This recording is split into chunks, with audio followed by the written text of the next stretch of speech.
পশ্চিমবঙ্গের মধ্যে অবস্থিত প্রতিটি বিদ্যালয় এবং মাদ্রাসা যেগুলো গভর্নমেন্ট এইডেড বা নন গভর্নমেন্ট এইডেড বা স্পন্সর প্রতিষ্ঠান রয়েছেন, সেই প্রতিষ্ঠানগুলিকে একটা ফিনান্সিয়াল ইয়ার সম্পূর্ণ হওয়ার পর অডিট করাতে হয়। সেটা স্কুল এডুকেশন ডিপার্টমেন্ট বা মাদ্রাসা এডুকেশন ডিপার্টমেন্ট অডিটর নিয়োগ করে থাকেন। সেই অডিটরের মাধ্যমেই একটা ফিনান্সিয়াল ইয়ার কমপ্লিট হওয়ার পর অডিট করা হয়ে থাকে, কিংবা কখনো কখনো 3 বছর বা 3টা ফিনান্সিয়াল ইয়ার কমপ্লিট করার পর অডিট হয়ে থাকে।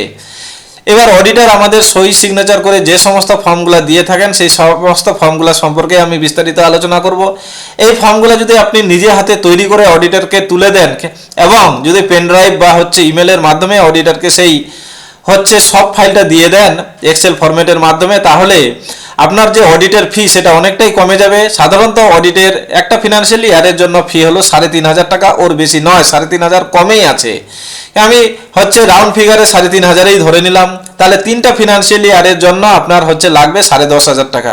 কিন্তু দেখা যায় অনেক প্রতিষ্ঠানের কাছ থেকে খবর পাওয়া যায় যে প্রচুর পরিমাণে টাকা অডিটররা নিয়ে চলে যান।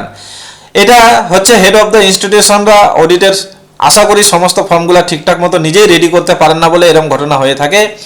আমি আপনাদেরকে একে একে সমস্ত অডিটের ফর্মগুলো কিভাবে ফিল আপ করতে হবে আমি সব কিছু আপনাদেরকে দেখিয়ে দিব, এবং এই পদ্ধতিতে আপনি যদি অডিট করে থাকেন তাহলে আপনার আশা করি 3টা ফিনান্সিয়াল ইয়ারের জন্য 10,500 টাকার বেশি লাগবে না। তো আমাদের এখানে আমি লিখে রেখেছি ভেরিয়াস ফর্ম ফর অডিট। প্রথমে আমার কি cash abstract receipt. Cash abstract রিসিপ্টটা এরকম দেখতে। এটা সারা বছরে যে সমস্ত পেমেন্টগুলো রিসিপ্টগুলো হয় আপনার বিভিন্ন জায়গা থেকে যে রিসিপ্টগুলো পেয়ে থাকেন সেটা সমস্ত কিছু এই জায়গায় আসে। তারপরে পরের নাম্বার হলো পেমেন্ট। পেমেন্টটা এখানে আছে। তারপরে অডিট রিপোর্ট। অডিট রিপোর্টটা দেখতে এরকম, আমি একে একে সব বিস্তারিত আলোচনা করব। তারপরে 5 নাম্বার ফর্ম। এখানে 5 নাম্বার ফর্মটা আপনাকে দেখালাম। তারপরে এখানে ফর্ম নাম্বার 2তে আমি যাচ্ছি। এই হলো ফর্ম নাম্বার 2, এটাও আপনাদেরকে পরে দেখাবো। তারপরে হোমে গিয়ে আবার ফর্ম নাম্বার 2 এর পর ফর্ম 2 আমি আবার যাচ্ছি। এই হলো ফর্ম 2 দেখতে এরকম, কিভাবে ফিল আপ করতে হবে আমি পরে দেখবো। আমি আবার হোমে যাচ্ছি। 2 এর পর হলো ইনকাম অ্যান্ড এক্সপেন্ডিচার শিট। এটা খুব গুরুত্বপূর্ণ, এটাও আপনাদেরকে দেখাচ্ছি কিভাবে করতে হবে, আমি সব ডিটেলসে আলোচনা করব আপনাদের সাথে। এরপরে চলে যাবো ফর্ম নাম্বার 5-এ। ফর্ম নাম্বার 5 দেখতে এরকম।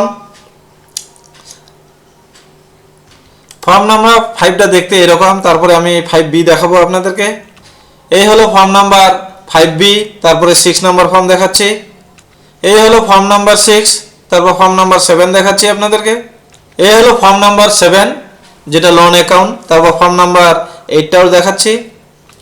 এই হলো ফর্ম নাম্বার 8। তারপরে 9টাও দেখাচ্ছি আপনাদেরকে। এই হলো ফর্ম নাম্বার 9। তারপর 10 নাম্বারে যাচ্ছি। এই হলো ফর্ম নাম্বার 10, ছাত্রছাত্রীদের সমস্ত হিসাব এখানে থাকে। তারপরে পরের ফর্মে যাচ্ছি আমি। 10 নম্বর ফর্মের পর হলো অ্যাপেন্ডিক্স বি। এই হলো আমাদের অ্যাপেন্ডিক্স বি, সমস্ত কিছু এখানে রেজিস্টারগুলো উল্লেখ থাকে, আপনার প্রতিষ্ঠানের জন্য কি কি রেজিস্টার রয়েছে।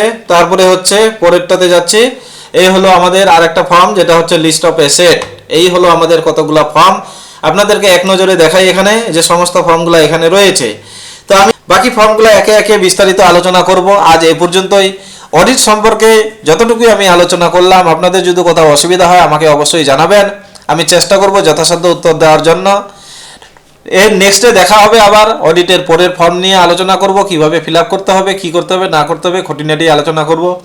আপনাদের যেন অডিটে কখনো কোনো রকম প্রবলেম না হয় আমি সেটাই চেষ্টা করব। আজ এ পর্যন্তই, ধন্যবাদ।